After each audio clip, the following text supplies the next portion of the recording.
नमस्कार दोस्तों, आज की क्लास में हम चर्चा करेंगे कुछ इंपॉर्टेंट टॉपिक्स जो कि आपके टेट की एग्जाम्स में जो सीटेट का एग्जाम जो रन कर रहा है, इनमें जो क्वेश्चंस और जहां से पूछे जा रहे हैं उनके बारे में डिस्कशन करेंगे आज की क्लास में आप लोगों से। ठीक है दोस्तों,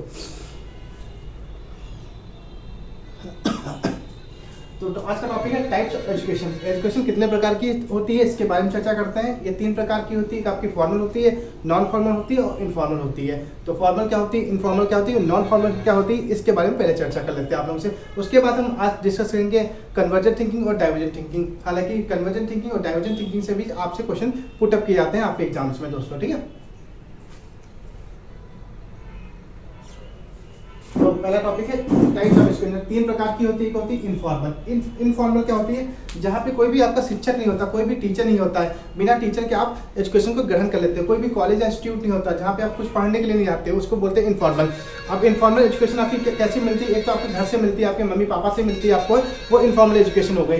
किससे होगी, फैमिली से मिलती है आपको, है एक फैमिली से इन्फॉर्मल मिलती है। और पीयर ग्रुप, पीयर मतलब तुम्हारा सहपाठी या तुम्हारा दोस्त, उनके द्वारा आपको इनफॉर्मल एजुकेशन मिलती है। तीसरा हो गया रेडियो से आपको मिलती है, सिनेमा से मिलती है, प्लेग्राउंड से मिलती है, लाइब्रेरी से मिलती है। इन सब जगह से आपको क्या मिलता है, इनफॉर्मल एजुकेशन मिलता है, जहाँ से आपको कोई स्ट्रिक्टली आपको कोई बैठा के आपको पढ़ाता नहीं है। यहाँ पर ये क्या होता है, इनफॉर्मल आपका जो इनफॉर्मल एजुकेशन होता है ये फ्रीली इन्वायरमेंट होता है, आप फ्रीली किसी भी चीज़ को सीख सकते हैं, तो उसको बोलते हैं इनफॉर्मल एजुकेशन। फिर दूसरा आ गया फॉर्मल एजुकेशन। फॉर्मल एजुकेशन समझते हैं आप, स्कूल से संबंधित है, आपके इंस्टीट्यूट से संबंधित है, इसको बोलते हैं फॉर्मल एजुकेशन। फॉर्मल एजुकेशन में क्या होता है, आपका एक शिक्षक होता है और बच्चे स्कूल में पढ़ने जाते हैं, ये किसी के गाइडेंस में बच्चे जो पढ़ते हैं उनको बोलते हैं फॉर्मल एजुकेशन। तो इसके अंदर क्या क्या आता है, स्कूल आ गया, कॉलेज आ गया और एजुकेशन इंस्टीट्यूट आ गया, ये सब चीज़ आपके आते हैं फॉर्मल एजुकेशन के अंदर।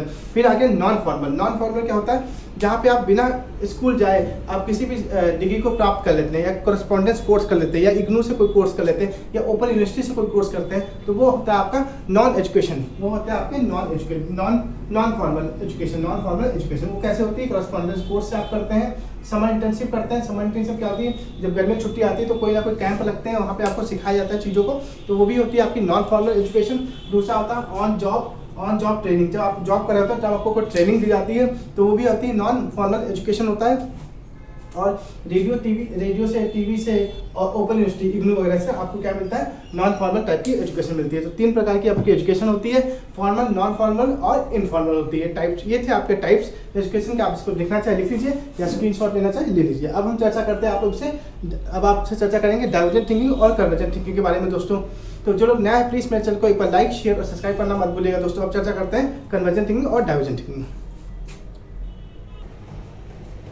आइए दोस्तों, अब चर्चा करते हैं अपने 2 महत्वपूर्ण टॉपिक जो जहाँ से क्वेश्चन आपके पुटअप किए जाते हैं। ये क्या होते हैं, इन टॉपिक से क्वेश्चन कुछ आपके मेमोरी बेस के क्वेश्चन पूछे जाते हैं, आपकी थिंकिंग बेस पे आपके क्वेश्चन पूछे जाते हैं, तो उनकी चर्चा कर लेते हैं। तो आपकी कन्वर्जेंट थिंकिंग क्या होती है, अभिसारी चिंतन क्या होता है। तो अभिसारी चिंतन किसने दिया था, जेपी गिलफर्ड ने दिया था। अभिसारी चिंतन क्या होता है, जहाँ पे आपको सोचने के लिए कोई चिंतन नहीं करना पड़ता है, सिंगल वर्ड में आप कोई आंसर दे देते हैं। जैसे हमने आपसे क्वेश्चन पूछा कि यूपी की राजधानी क्या है, तो आपने बोल दिया फटाक से लखनऊ बोल दिया, जहाँ आपको दिशाओं में सोचना नहीं होता है, एक ही तरफ सोचना होता है। यहाँ पे क्या होता है, ये क्या होता है, ये आपकी जैसे ये पॉइंट है तो ये आप एक ही दिशा में सोच पाते हैं, इसमें एक ही दिशा में आप सोच पाते हैं, तो ये आपकी कन्वर्जेंट थिंकिंग के अंदर आती है। ठीक है, ये क्या होती है, ये आपकी बौद्धिक से संबंधित होती है, इंटेलिजेंसी से संबंधित होती है, ये बौद्धिक से संबंधित होती है। ये आपका कौन सा टर्म होता है, ये नैरो टर्म होता है, नैरो टर्म मतलब ये नैरो टर्म से संबंधित है। नैरो टर्म मतलब वो होता है कि जहाँ पे आपको ज़्यादा सोचना नहीं पड़ता है, जो चीज़ आपको याद है उसी बेस पे आप उसका आंसर दे रहे हैं, तो ये आपकी नैरो हो गई। और ये क्या होगी, ये आपकी इंटेलिजेंसी पे बेस हो गई, ये बौद्धिक पे बेस हो गई। आपको याद है तो फटाक से आप आंसर दे दोगे, नहीं याद है तो आप आंसर नहीं दे पाओगे। ये दिशाओं में सोचने के लिए आपको चिंतन करने की इसमें कोई आवश्यकता आपको नहीं पड़ती है। किसने दिया था, जेपी गिलफर्ड ने दिया था। अब हम चर्चा करते हैं अपनी डाइवर्जेंट थिंकिंग। डाइवर्जेंट थिंकिंग को भी जेपी गिलफर्ड ने दिया था। इसमें क्या होता है, आप दिशाओं में चीज़ों को सोच पाते हैं। जैसे अगर मैं आपसे कह दूँ कि आप यूपी की राजधानी लखनऊ के बारे में कुछ अपने तर्क वितर्क या अपने निबंध लिख के लाइए, तो यहाँ पे क्या है, आप दिशाओं में चीज़ों को सोच पाएंगे, समझ पाएंगे और यूपी के बारे में समझ पाएंगे, तो अपना दिमाग चारों तरफ चलाएंगे कि क्या विशेषता है क्या नहीं है, तो वो आप अपने निबंध में आप लिखेंगे। उसके बाद क्या है, ये आपकी बेस होती है क्रिएटिविटी से। ये क्या है, क्रिएटिविटी से आपकी संबंधित है, मतलब सृजनात्मक से संबंधित है।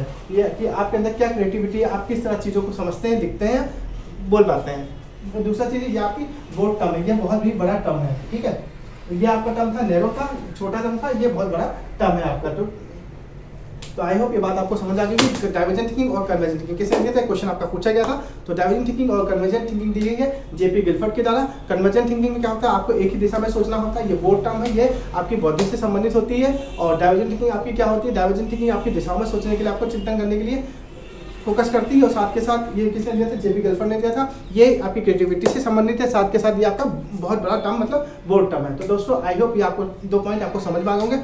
मेरी लैंग्वेज थोड़ी फास्ट रहती है क्योंकि मैं स्लो नहीं पढ़ा पाता दोस्तों, ठीक है। और जो लोग नए हैं प्लीज मेरे चैनल को लाइक शेयर और सब्सक्राइब करना भूलिएगा। वीडियो छोटा बनाता हूँ ताकि आपको बोरिंग ना महसूस हो, और मेरे वीडियो को एक बार में समझ नहीं आता तो आप 2 बार जरूर देखिएगा, ठीक है। जय हिंद दोस्तों।